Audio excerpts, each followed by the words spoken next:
अब news counter में आगे बढ़ते हैं और खबर मौत के गड्ढे की ऑल इंडिया वाली रिपोर्ट दिखाने जा रहे हैं आपको, जो कि बारिश के बाद कैसे लोगों की गड्ढों में गिरने से मौत हो रही है उसकी एक एक डिटेल।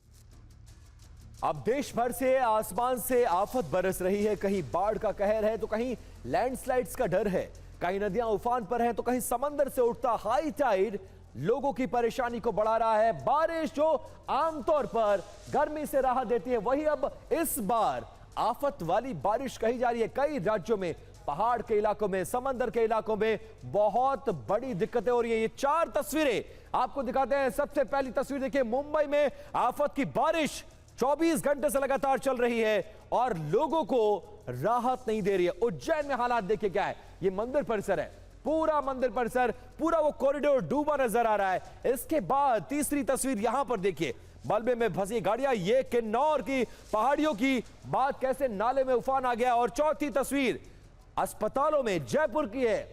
इतनी बारिश हुई है जयपुर में कि अस्पतालों में पानी घुस गया है। लोगों को इलाज कराने में बहुत दिक्कत आ रही है। देश के कई राज्यों में लगातार मूसलाधार बारिश हो रही है और इस बारिश ने लोगों की परेशानी को बढ़ा दिया है। पहाड़ों में लैंडस्लाइड का खतरा बढ़ गया है। कई जगहों पर सड़कें धंस गई हैं और सफर जानलेवा बनता जा रहा है। मुंबई हो या फिर हिमाचल प्रदेश, हालात डराने वाले बनते जा रहे हैं। मुंबई में इतनी ज्यादा बरसात हुई कि बारिश का पानी लोगों के घरों में घुस गया। जनजीवन पूरी तरह से अस्त व्यस्त हो गया।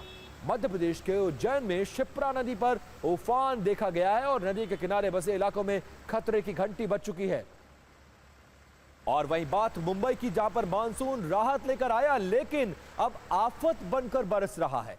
सड़कों पर समंदर है, आसमान से बरसती आफत और सिस्टम की लापरवाही मुंबई की हर साल की यही कहानी है। पिछले कुछ दिनों से मुंबई में इतनी बारिश हुई है कि अब बारिश की हर बूंद मुंबई में खतरे की दस्तक दे रही है। कहीं सड़कें समंदर बन गई हैं तो कहीं सिस्टम की लापरवाही की वजह से जिंदगियां खत्म हो रही हैं। मुंबई में लगातार हो रही मूसलाधार बारिश ने पूरे जनजीवन को अस्त व्यस्त कर दिया है। पिछले 24 घंटे में 150 मिलीलीटर से ज्यादा पानी और बारिश दर्ज किया गया है। मौसम विभाग ने ऑरेंज अलर्ट जारी किया है और लोगों को सतर्क रहने की चेतावनी दी है। लेकिन खतरा सिर्फ पानी नहीं बल्कि वो लापरवाही है जो हर साल मुंबई में लोगों की जान लेती है। मुंबई और आसपास के इलाकों में पिछले कुछ दिनों में लोग जान गंवा रहे हैं। मुंबई के पास ठाणे में पूर्व मेयर के 35 साल के बेटे की मौत हुई है। नारियल का पेड़ बाइक से जब वो जा रहे थे, उनके ऊपर टूटकर गिर गया और इसमें राहुल पाटिल की मौत हो गई।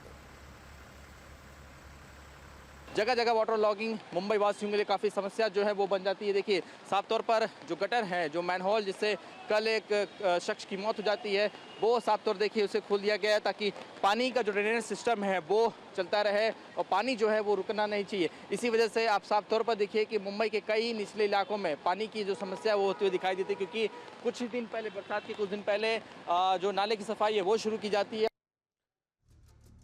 अब इस बार की बारिश ने पूरे महाराष्ट्र में 10 से ज्यादा लोगों की जिंदगियां ले ली हैं। इसीलिए यह कहा जा रहा है कि सिस्टम ने मार डाला और ये जो स्थितियां हैं वो बहुत खराब है। करंट लगने से 17 साल की आलिया की मौत हुई है। मुंबई में स्कूल बस पर एक पेड़ गिरा जिसमें 11 साल के विहान की मौत हो गई। वहीं मुंबई में मेनहोल में गिरने से एक 55 साल के असलम शेख नाम के शख्स की मौत हुई है, जबकि ठाणे में बिजली के तार की चपेट में आने से मुस्तफा नाम के शख्स की मौत हुई है। पनवेल की बात करें तो तेज बारिश में स्लैब गिरने से सुरेश लोखंडे की मौत हुई है। पालघर में मछली पकड़ने गए किशन नदी में बह गए, जबकि कल्याण में खुले पड़े तार की चपेट में आने से शशि नाम के शख्स की मौत हुई। ये देखिए सामने ड्रेनेज के सामने कर्मचारी यहाँ पर खड़ा हुआ है। कल एक हादसा मुंबई में हुआ था और ड्रेनेज में, खुले ड्रेनेज में गिरकर एक व्यक्ति की मौत हो गई थी। आज यहाँ पर हालांकि ड्रेनेज का ढक्कन नहीं खुला गया है पानी जाने के लिए, लेकिन जो ढक्कन है उससे पानी बाहर आ रहा है। तो कहीं ये ढककर ना निकले, इसकी भी यहाँ पर कह सकते कि चिंता यहाँ पर व्यक्त की जा रही है। और महाराष्ट्र में लगातार हो रही मूसलाधार बारिश का असर जनजीवन और यातायात दोनों पर पड़ रहा है। राज्य के अलग अलग हिस्सों में भूस्खलन और सड़क क्षतिग्रस्त होने की घटनाएं सामने आ रही हैं। कोल्हापुर के करूल घाट में बड़ा भूस्खलन होने से यातायात बुरी तरह से प्रभावित हो रहा और सुरक्षा को देखते हुए प्रशासन ने इस मार्ग पर गाड़ियों की आवाजाही को फिलहाल रोक लगा दी है। दोपहर करीब 12 बजे करूल घाट की पहाड़ी से भारी मात्रा में मिट्टी, मलबा और बड़ी बड़ी चट्टानें सड़क पर आ गिरी। ऐसे सड़क का एक बड़ा हिस्सा अवरुद्ध हो गया है। अब हिमाचल प्रदेश के किन्नौर में बीती रात भारी बारिश हुई है। किन्नौर के चेलिंग में तेज बारिश के बाद मलबा नेशनल हाईवे पर आ गया। इसमें 2 गाड़ियां मलबे में दब गई। हालांकि वक्त रहते कार में सवार लोगों को बाहर निकाल लिया गया। हाईवे पर मलबा आने से यातायात ठप हो गया है। किन्नौर के रिब्बा में फ्लैश फ्लड से बड़ी तबाही मची है। नदी का पानी सड़कों और रिहायशी इलाकों में भर गया है। हिमाचल प्रदेश में बीते 2 दिनों के दौरान नॉर्मल से 211% ज्यादा बारिश हुई है। मौसम विभाग की माने तो अगले 6 दिन भी बारिश रहने के आसार नजर आ रहे हैं। अब हिमाचल प्रदेश में चंबा की तस्वीरें बहुत ज्यादा महत्वपूर्ण हैं।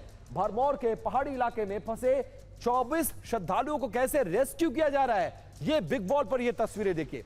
ये रोप से इनको, इस तरह से जिप लाइन से इनको एक जगह से दूसरी जगह शिफ्ट किया जा रहा है। ये स्थिति है और इस स्थिति के चलते लोगों को भारी परेशानी का सामना भी करना पड़ा। 24 घंटे से ज्यादा वक्त तक ये तमाम श्रद्धालु फंसे रहे यहां पर। अब भारी बारिश के बाद महाकाल की नगरी उज्जैन भी पानी पानी हो गया है। शहर के कई हिस्सों में पानी भर गया और लगातार हो रही बारिश की वजह से शिप्रा नदी इन दोनों उफान पर है। नदी के किनारे बने कई घाट डूब गए हैं और घाटों पर बने मंदिरों में पानी भर गया है।